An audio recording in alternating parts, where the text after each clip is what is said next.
Against the sky supreme के इस episode की शुरुआत में हम इस एल्डर को देखते हैं जो कि तुबावलिन को बोलता है, क्या तुम्हें सच में लगता है कि तुम मुझे जान से मार सकते हो। इस पर तुबावलिन बोलता है, ओल्ड एल्डर तुम्हें तो कुछ भी पता नहीं है, और वो ये बोलकर यहाँ पर अपने बहुत सारे सोल को अपेयर कर देता है। इस चीज को देखकर ये एल्डर बहुत ही ज्यादा शॉक हो जाता है और वो बोलता है, तुबावलिन ये तो सोल गैदरिंग टेक्निक है, लेकिन ये आखिरकार तुम्हारे पास क्या कर रहा है। इस पर तुबावलिन बोलता है, ओल्ड एल्डर मैं तुम्हारी जानकारी के लिए बता देता हूँ कि इस टेक्निक की मदद से केवल इंसान को जिंदा ही किया नहीं जा सकता है, बल्कि इस टेक्निक की मदद से तुम दोबारा से अपने सोल पावर को भी रिकवर कर सकते हो। और ये बोलकर यहाँ पर जितने भी सोल होती है उन सभी को एब्जॉर्ब कर लेता है और इस चीज की वजह से तुबावलिन की पावर अचानक से बहुत ही ज्यादा बढ़ जाती है। इस चीज को देखकर ये एल्डर बहुत ही ज्यादा शॉक हो जाता है, लेकिन तब तक तुबावलिन ने इस एल्डर को जान से मार दिया था। इसके बाद तुबावलिन बोलता है, बाहर का फाइट कैसे चल रहा है। इस पर ये आदमी बताने लगता है, ली तुआन पैलेस और हुआंगफू सेक्ट के बीच में जो फाइट हो रही है, इस चीज की वजह से बहुत सारे लोगों की मौत हो चुकी है, इसलिए यह बोलना बहुत ही ज्यादा मुश्किल है कि आखिरकार इन दोनों सेक्ट में से कौन जीतने वाला है। इस पर तुबावलिन बोलता है, आखिरकार तियानफा माउंटेन की क्या सिचुएशन है। इस पर ये कल्टीवेटर बोलता है, मास्टर पहले ही हम लोगों ने उस जगह पर कुछ आदमियों को भेज दिया है। इस बात को सुनकर तुबावलिन बोलता है, अब आएगा ना इस फाइट में मजा। दूसरी तरफ हम इंगिंग और इस लड़की को देखते हैं जो कि आपस में फाइट कर रहे थे और इन दोनों में से यहाँ पर कोई हार मानने का नाम नहीं ले रहा था।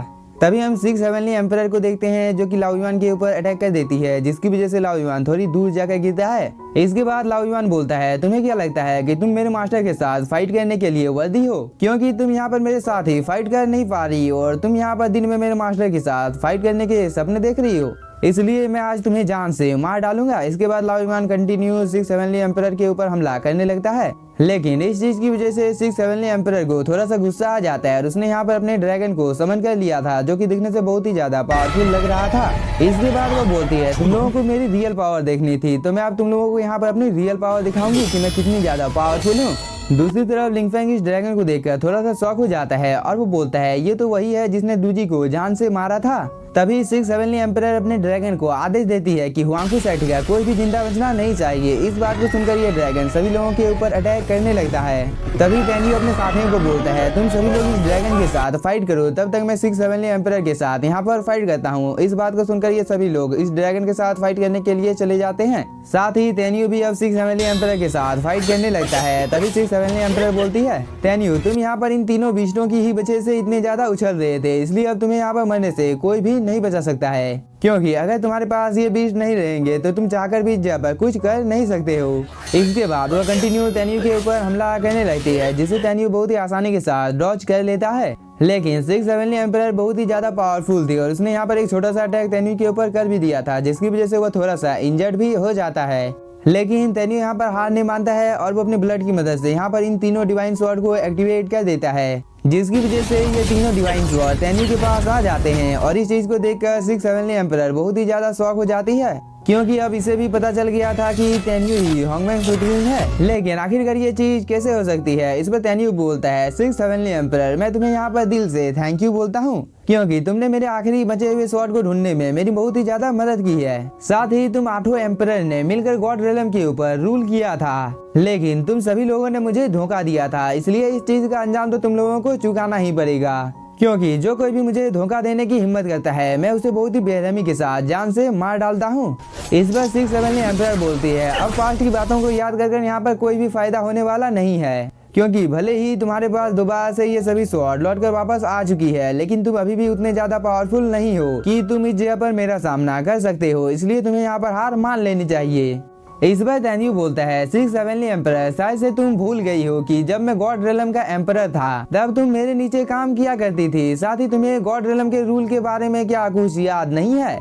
इस बार 6 हेवनली एम्परर बोलती है कि उस मास्टर ने गॉड रेलम के रूल को ब्रेक कर दिया है, इसलिए तुम्हें पास्ट की बातों को भूल जाना चाहिए, क्योंकि पास्ट में तुम मेरे मास्टर हुआ करते थे, लेकिन प्रेजेंट में केओस गॉड अब मेरा मास्टर है। इस बार टेन्यू बोलता है, 6 हेवनली एम्परर तुम्हें खुद के ऊपर कुछ ज्यादा ही भरोसा है, तो मैं तुम्हारे इस भरोसे को चकनाचूर कर देता हूँ। इस बार 6 हेवनली एम्परर बोलती है, टेन्यू चलो तुम भी मुझे क्या याद करोगे, पहला अटैक करने का मौका मैं तुम्हें देती हूँ। इस बात को सुनकर टेन्यू अपने डिवाइन स्वॉर्ड को चारों तरफ फैला देता है। इसके बाद वो यहाँ पर एक फॉर्मेशन को बनाने की तैयारी करने लगता है। दूसरी तरफ 6 हेवनली एम्परर ने भी यहाँ पर अपने स्पिरिचुअल बॉडी को समन कर लिया था और वो खुद अपने स्पिरिचुअल बॉडी के अंदर में चली जाती है। इसके बाद वो अपने स्वॉर्ड को उठाकर तेन्यू के ऊपर अटैक करने के लिए भी तैयार हो जाती है, लेकिन इस चीज को देखकर तेन्यू बोलता है मैंने ही तुम्हें इस चीज को सिखाया है और आज तुम इसी से मेरे ऊपर अटैक करने के बारे में सोच रही हो। तो मैं भी यहाँ पर आखिरकार देखना चाहता हूँ कि तुमने इस टेक्निक को कहाँ तक सीखा है।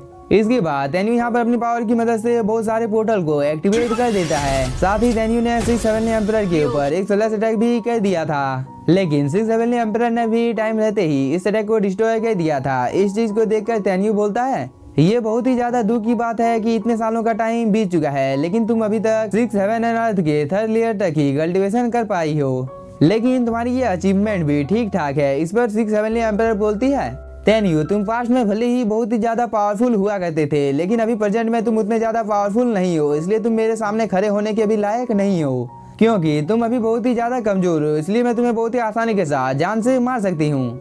इसके बाद 6-7 एम्परर तेन्यू के ऊपर अटैक करने के लिए आगे की ओर बढ़ जाती है, लेकिन तभी तेन्यू ने भी यहाँ पर पगोड़ा को समन कर लिया था और उससे 6-7 एम्परर के ऊपर अटैक भी कर देता है, लेकिन तभी 6-7 एम्परर बोलती है ये चीज मेरा कुछ भी बिगाड़ नहीं पाएगा। इसके बाद वो एक ही झटके में इस पगोड़ा को खुद से दूर कर देती है, लेकिन यह सीन यहाँ पर कट होता है और हम एक डीमन और एक एल्डर को देखते हैं जो कि एक दूसरे के आमने सामने आ जाते हैं। और एल्डर बोलता है तुम्हारे पास तो इतनी ज्यादा आर्मी है जिसकी वजह से तुम बहुत ही आसानी के साथ हुआंगफू सेक्ट को डिस्ट्रॉय कर सकते हो, फिर आखिरकार तुम्हें मेरी मदद की जरूरत क्यों है। इस बार ये डीमन बोलता है मैं बस अपने सन का बदला लेना चाहता हूँ, इसके बाद हम हुआंगफू सेक्ट को एक दूसरे के साथ आधे आधे बांट लेंगे, इसलिए अगर आप हम लोगों के साथ मिल जाते हैं तो पूरे तियानफा कॉन्टिनेंट के ऊपर हम लोगों का रूल होगा। इस बात को सुनकर ये एल्डर भी तियानफा कॉन्टिनेंट के ऊपर अटैक करने के लिए तैयार हो जाता है और आज से 4 महीने के बाद हम लोग तियानफा कॉन्टिनेंट के ऊपर हमला करेंगे। इस बात को सुनकर ये डीमन बोलता है 4 महीने बाद, ये तो बहुत ही लंबा टाइम है। इस बार ये एल्डर बोलता है मेरे लोगों को इकट्ठा करने में थोड़ा सा टाइम लगने वाला है। इस बात को सुनकर ये डीमन बोलता है मुझे बस किसी भी हालत में हुआंगफू सेक्ट को डिस्ट्रॉय करना है।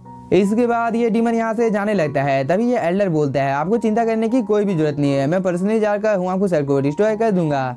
इसके बाद ये एल्डर अपने एक साथी को यहाँ पर बुलाता है और आर्मी को इकट्ठा करने के लिए बोलता है, लेकिन इसी के साथ हम लोगों का ये एपिसोड हो जाता है खत्म। तो अगर आप लोगों को एपिसोड पसंद आया होगा तो चैनल को सब्सक्राइब कीजिए और वीडियो को like. Thank you for watching.